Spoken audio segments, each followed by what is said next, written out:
Hey everybody, it's Chris from CRT Sports Cards, and welcome to the series called Furloughed.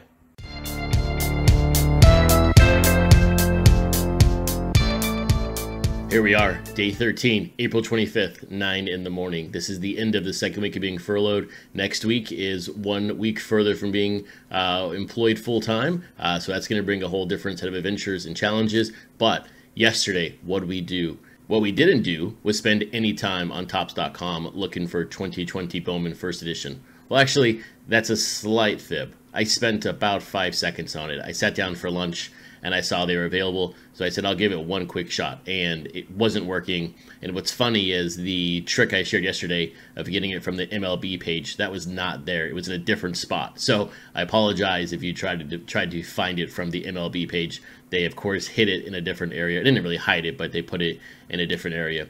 But I heard the same issues, the same website problems all day long. Hopefully you found some. I'm very content with our 24 packs. We'll have them in May, and we'll go from there. But I'll be watching the auctions and the sale prices, and I'll just see what happens with these packs as the next couple of weeks roll by. I do find it interesting that people are selling these right now. People are buying these, and you, as a seller, you don't even have these cards or packs in your hand yet. So how do you know they're going to arrive? I just think it's a dicey proposition as a seller to be selling these now before you actually have them in hand. I mean, there's a taboo in a sense of don't sell what you don't have in hand, and I just find that to be very interesting on something like this. It's very different than cases if you're a distributor, pre-selling, things like that. If you're just a one-time end consumer, selling what you don't have, I think is a tricky proposition overall.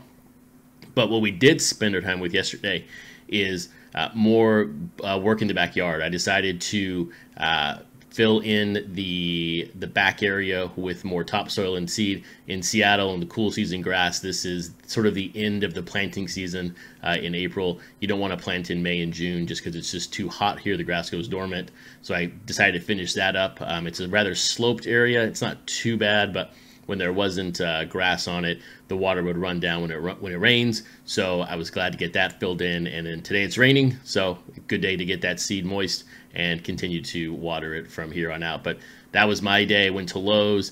Thankfully, most of the people at Lowe's were wearing masks. Everyone was keeping everyone safe for the most part. It is still very interesting to go out in public with a mask on. But, hey, we got to keep everyone else safe. It's not about us. It's about them. So I'll definitely do that as long as we have to. But hey, the topic of the day is very simple, and that is Transcendent cut autos. Are they nice? Are they great? Or are they plain ugly?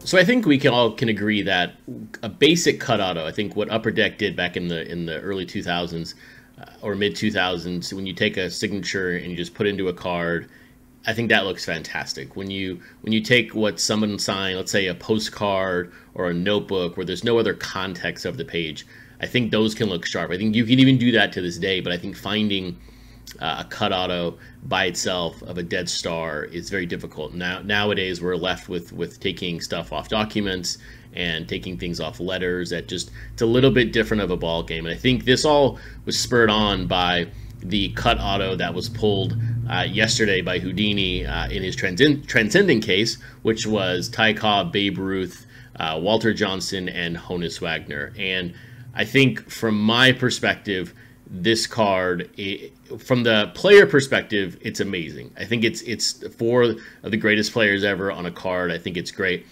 But I think the actual card itself is absolutely terrible.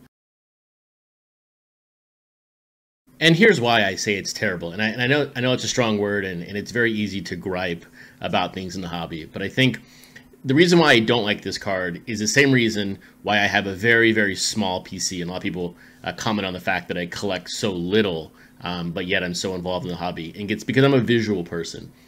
What is absolutely stunning to me is the documents that were cut up for this. Like for the Walter Johnson, I would love to have that entire check.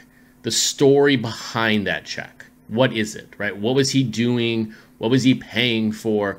I would love to have that check framed for him. And because you can think about the provenance of this check, the life of the check, where it came from. The Honus Wagner, what was he sending from Honus Wagner, right? You know, what was that? What was he writing? I think there's so much of the story that's now missing in these cards. I mean, the Ty Cobb, I'm sure we can go back and we can figure out what document that's from. And I probably should have done that before I made this video. But I think there's so much of the context that's missing in these cards that, to me, it's a travesty that when they're cut up like this, and this is not me being on a high horse, it's just me from a visual perspective. I'm a visual collector. There's a reason why I collect polar bear backs. There's a reason why I collect Seattle Oback backs. It's just that visual aspect of the card that's missing here. So I think at the end of the day, Topps just missed a massive opportunity to have these 4 signatures be redemptions in the actual product. And I get it. We don't want to have a redemption for a box top or cut auto. But if I was able to afford a spot like this and I was able to open this up and pull a redemption for the Ty Cobb letter, for example, being able to put that code in and have that letter framed and matted or however Topps wants to do it, delivered to me within a week, I think is fantastic, right? What is the Babe Ruth context to his signature?